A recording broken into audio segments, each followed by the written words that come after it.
Hey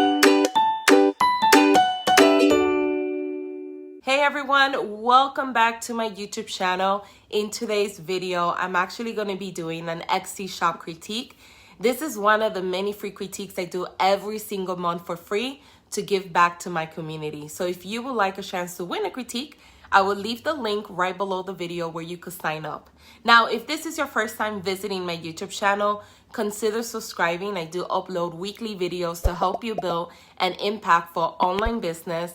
And also don't forget to hit that notification bell. This is for everyone, so you'll be the first person notified of any new videos that I upload. In addition to that, if you're new to Etsy, you're a beginner, I have a lot of resources that you can find right below this video that will help you get started the right way. So make sure that you check them out. And let's head over to my computer to see who is today's lucky Etsy critique winner. So today's lucky Etsy critique winner is Latifa. So thank you for applying for a chance to win. And guys, even if you didn't win, make sure that you stick around all the way to the end, because everything that I'm about to share on this video is applicable for any type of niche. So make sure that you watch all the way to the end.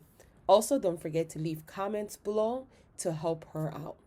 So let's go ahead and get started. So what I normally do on a critique, I take a listing, I talk about the title, the listing description, product photography, I talk about Etsy SEO, the curation of your store, branding, and much more. And I break it down into sections so it's easy for everyone to follow along.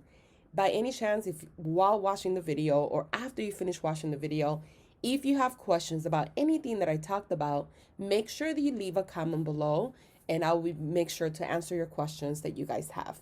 So the listing that I picked is this one right here. So the first thing I want to talk about is product photography.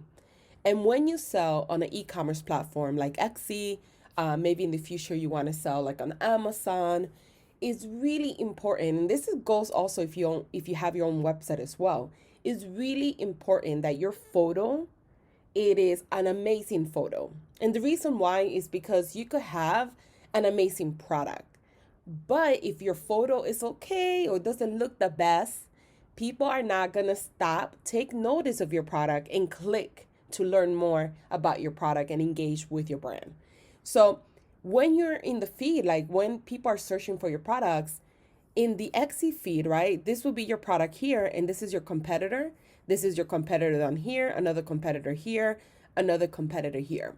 So what makes your product better than all of the other pictures that come around in the feed that will make somebody stop from scrolling, pay attention to your product, click, engage with it, and then go ahead and proceed and buy from you? That's the first thing. You have to make sure that your photo, it is amazing.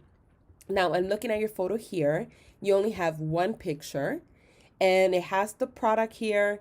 What I will recommend all the time, this is for all Etsy sellers, whatever store that you're using right now, if that's your store, that's the store that you want to scale to the next level and really take it to the next level, make sure that you add all 10 photos. Make sure that you add your Etsy video.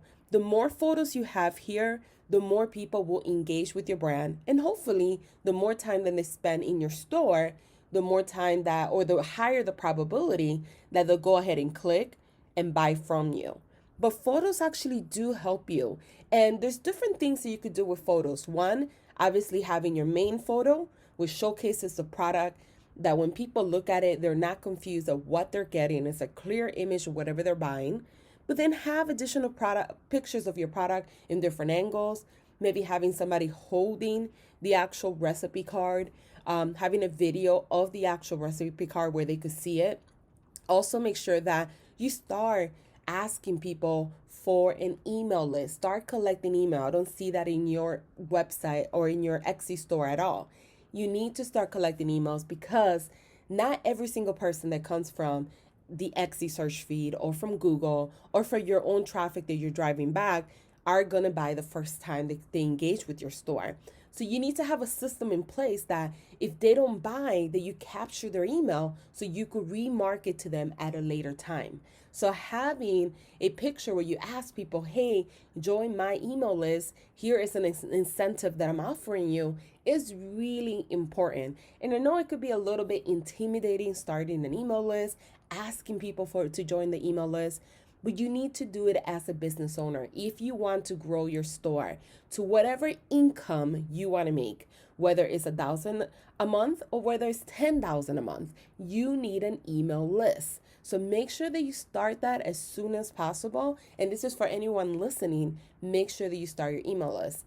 And having different variations of photos here, having a video of the actual product, having a picture where you ask people to join your email list.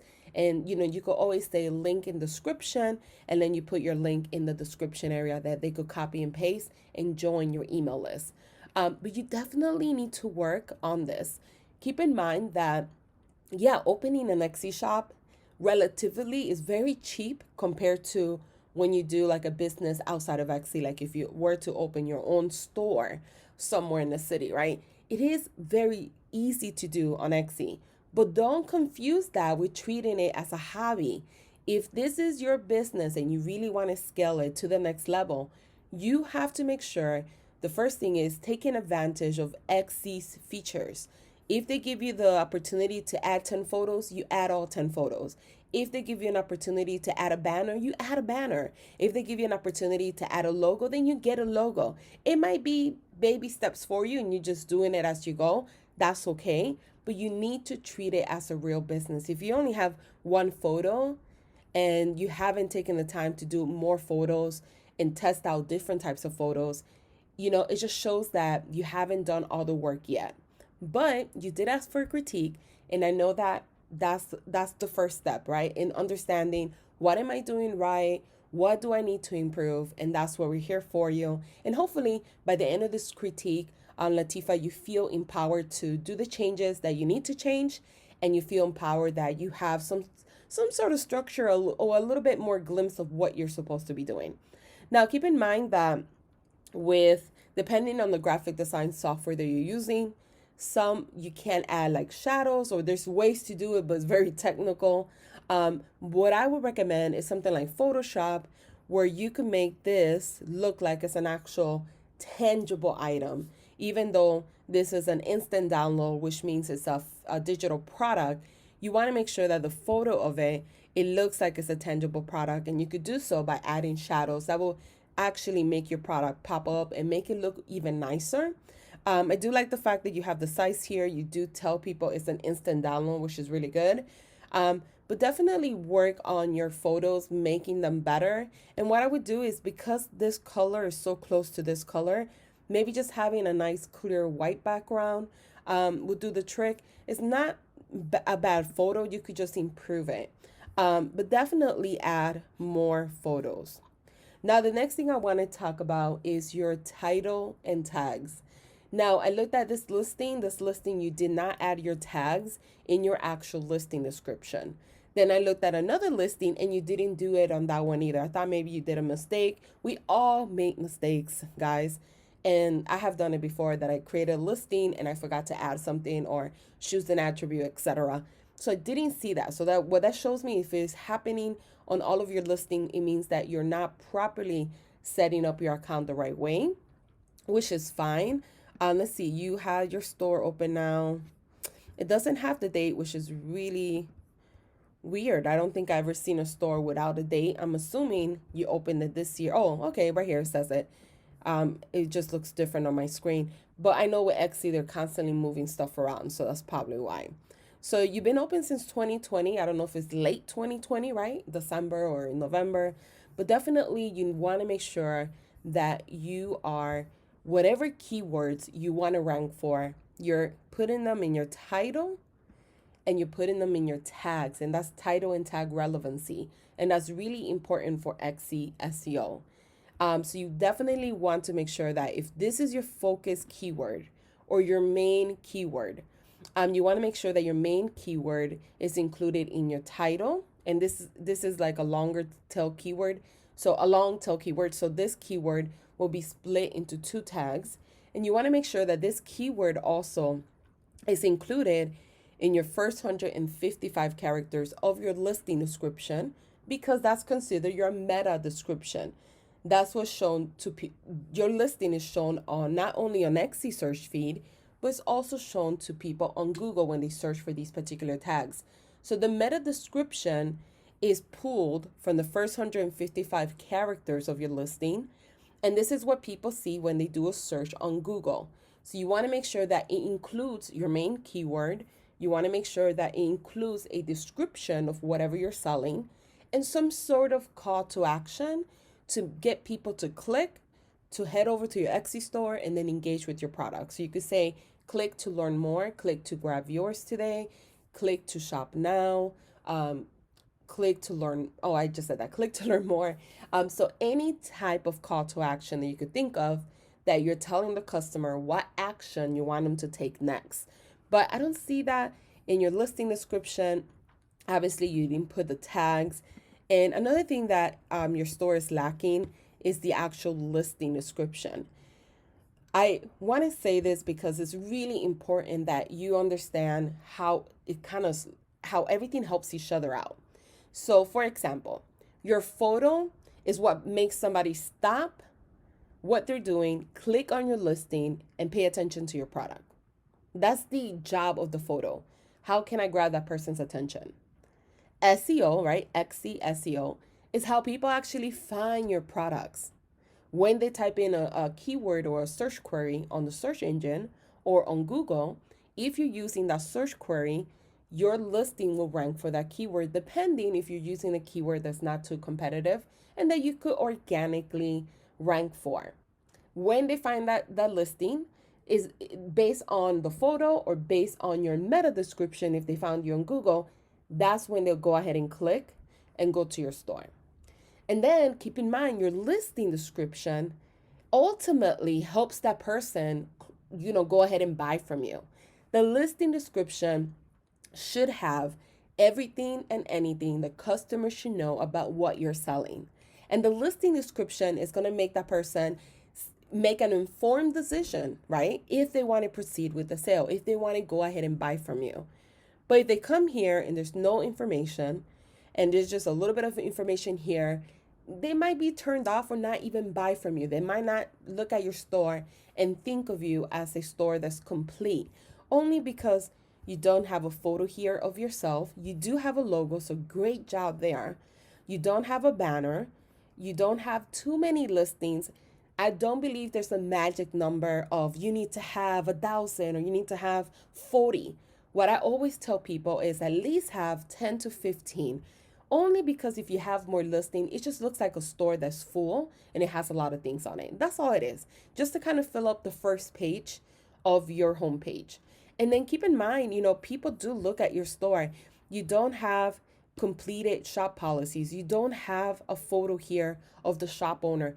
These are things that you need to make sure that you complete and that you take your business serious enough to complete these things. These are easy things that you should have done the first day you open your store.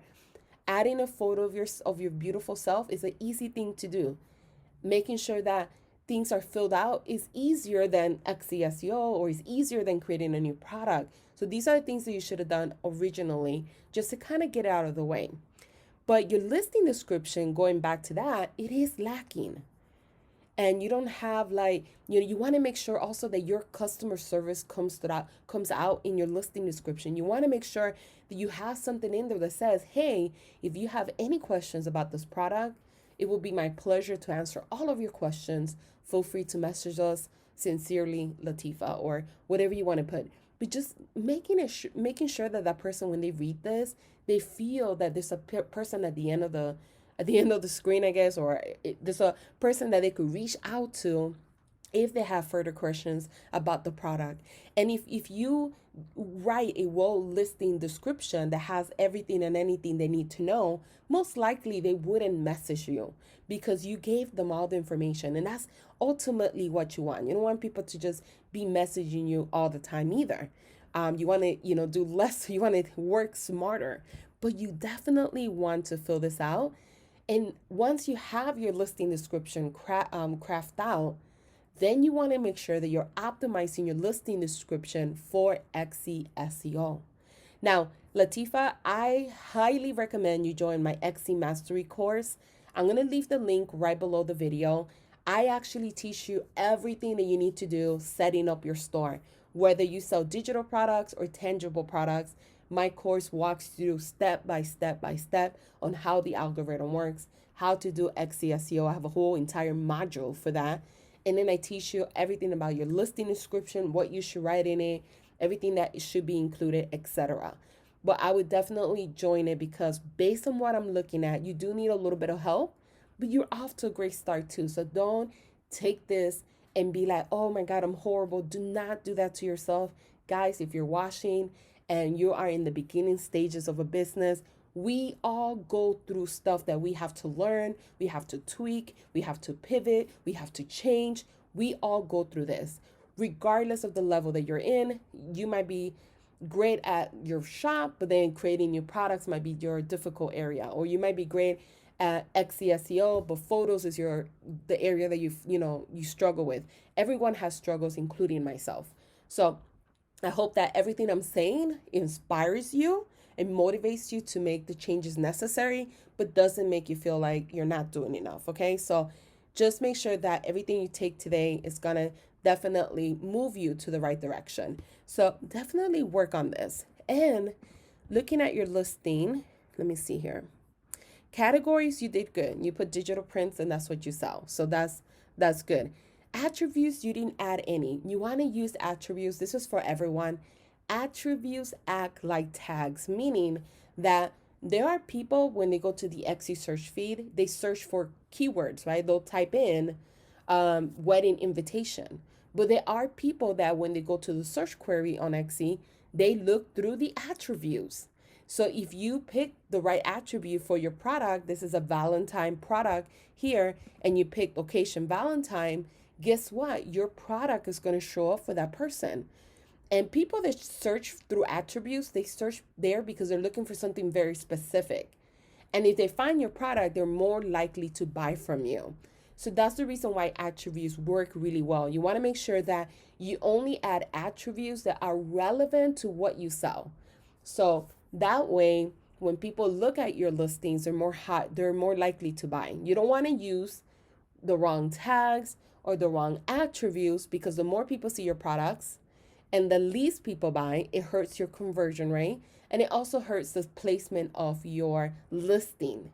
So that's the reason why you always want to make sure that you use keywords that accurately describe what you sell. And what I recommend is eRank, but there are so many tools that you could use. It's not the only one.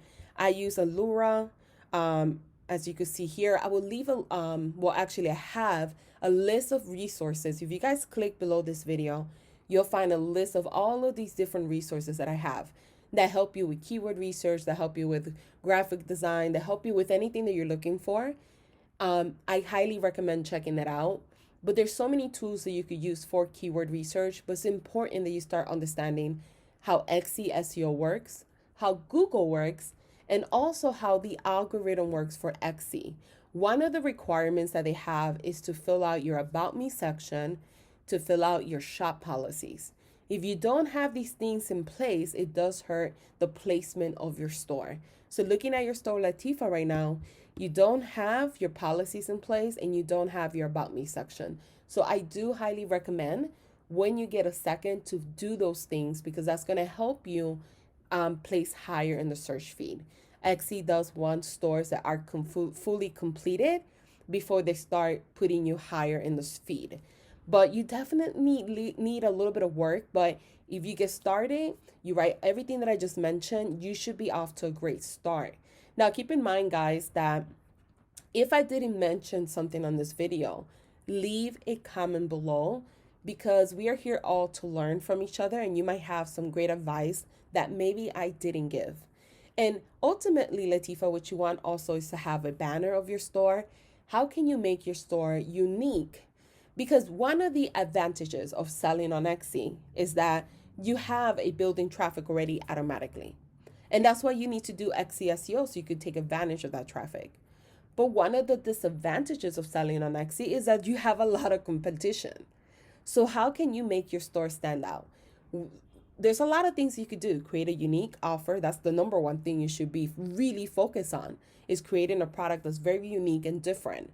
Secondly, you could brand your store, having a beautiful banner, having a picture of yourself. Keep in mind that when people buy on Etsy, they want to know who they're buying from. It's a different marketplace than Amazon or other platforms that people could care less who they're buying from. They say, I bought this from Amazon, versus when people buy on Etsy, they're saying, I bought this from this amazing store called Aroma Drip. So you want to make sure that you are explaining, right? You have a picture of yourself. So when people come to your store and they read your About Me story, and they could connect with you and they could make sense of what store you have. I know that you mentioned that in your Instagram, you have oils and stuff like that in your store. I think you're just getting started with it. I see here that you have this, which is a digital planner. And this is for, let's see what it is, budget and weekly. Okay. So one thing that I always recommend, it's okay in the beginning when you first open a store, if you want to try different niches and try different things until you find your winning product, that's okay. Because not a lot of times we're going to know what we really want to sell. There are people that know what they want to sell. There's people that have no idea. And there's people like me that have too many ideas. So it is okay to kind of try different things. But ultimately, what do you want your business to be known for? What do you want people to, when they spread the word and they talk about your business, what do you want to be known for? And you can't sell Aroma Drip, or essential oils and planners in the same store. I don't recommend it. It's two different target audiences. It does turn off people when they come to your store and they clicked on this, but now they see other stuff that has nothing to do with planners. You got to pick your lane and stay in that lane. But, in the beginning, if you want to test different things until you find those winning products, then you do that, and then you create a robust line and you streamline your business with additional products that your target audience would love to buy from you over and over and over. But the number one mistake many people make, including myself, is that we add so many different products and services. We tend to confuse our audience. We don't know what we're selling. We don't know our own value, unique proposition. We don't know what makes our products different from everyone else. We're just winging it, or we see someone else do it. We say, oh, they're doing it, I'm going to add it to my store. Do not do that. Now, it is kind of like one of those things that I say, don't do it, but do it. The reason why I say that is because experience substitute everything. I could tell you right now, it's better if you niche down and you will grow faster. But a lot of people are like, no, if I add different products, I will grow faster and make more money. And then when they do that, and it doesn't work out, and then they go back and niche and it does work out, they come back and say, oh, you were right. Niching did help me. So sometimes we have to go through the growing pains and learn the hard way. I had to go through that. And it was a really good experience for me because it made me realize, okay, niching down is the best way to go. So keep that in mind, that you might have to go through it, right? But there's nothing wrong with it. Just don't go through it like I did for years. Make sure that within a good amount of time that you give yourself, then you say, okay, this is not working. I need to do something different, and then change it. But these are my tips for you today, Latifa. I hope that you enjoyed this quick tutorial of your store, quick critique of your store. Make sure that you work on your Etsy SEO, make sure that you work on your photos, and make sure that you work on completing your entire store, from listing description to your About Me section to your banner and everything else that you need to fill out. Guys, again, if you have any tips for her, make sure that you leave them below. And thank you everyone for watching. I will see you on the next critique.